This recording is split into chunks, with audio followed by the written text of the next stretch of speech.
এই হচ্ছে বক্তব্য। তার মানে আবার কিন্তু সেই শঙ্কা বাঁধল। এর কারণ লেবাননে ব্যাপক হামলা চালিয়েছে ইসরায়েল।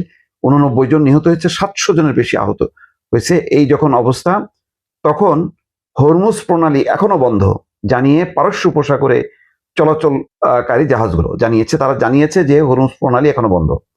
কি ঘটনা? হরমুজ প্রণালী দিয়ে জাহাজ চলাচল এখনো বন্ধ রয়েছে বলে জানিয়েছে শিপ ব্রোকার সংস্থা SSY। সংস্থাটি বিবিসি ভেরিফাইকে বিষয়টি নিশ্চিত করেছে। উপসাগরে থাকা জাহাজগুলো এ সংক্রান্ত একটি বার্তা পেয়েছে বলে জানিয়েছে সংস্থাটি। এই বার্তাটি হলো, সকল জাহাজের দৃষ্টি আকর্ষণ করছি, পারস্য উপসাগর এবং ওমান সাগরে অবস্থানরত সকল জাহাজের দৃষ্টি আকর্ষণ করছি। এটি IRGC নেভি স্টেশন। হরমুজ প্রণালী দিয়ে পারাপার এখনো বন্ধ রয়েছে এবং এই প্রণালী পার হওয়ার আগে আপনাদের অবশ্যই IRGCর অনুমতি নিতে হবে। কোনো জাহাজ এই সমুদ্র সীমায় প্রবেশের চেষ্টা করলে সেটিকে লক্ষ্যবস্তু করা হবে এবং ধ্বংস করে দেওয়া হবে।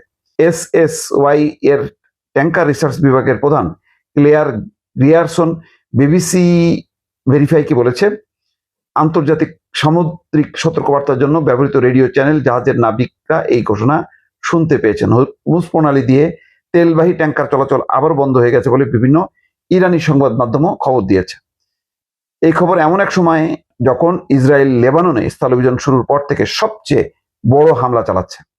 এই প্রণালী দিয়ে তেলবাহী জাহাজ চলাচলের অনুমতি দেওয়া ছিল যুক্তরাষ্ট্র এবং ইরানের মধ্যে যুদ্ধবিরতি চুক্তির অন্যতম প্রধান শর্ত। ট্রাম্প বারবার হরমুজ প্রণালী খুলে দেওয়ার জন্য বলছিল।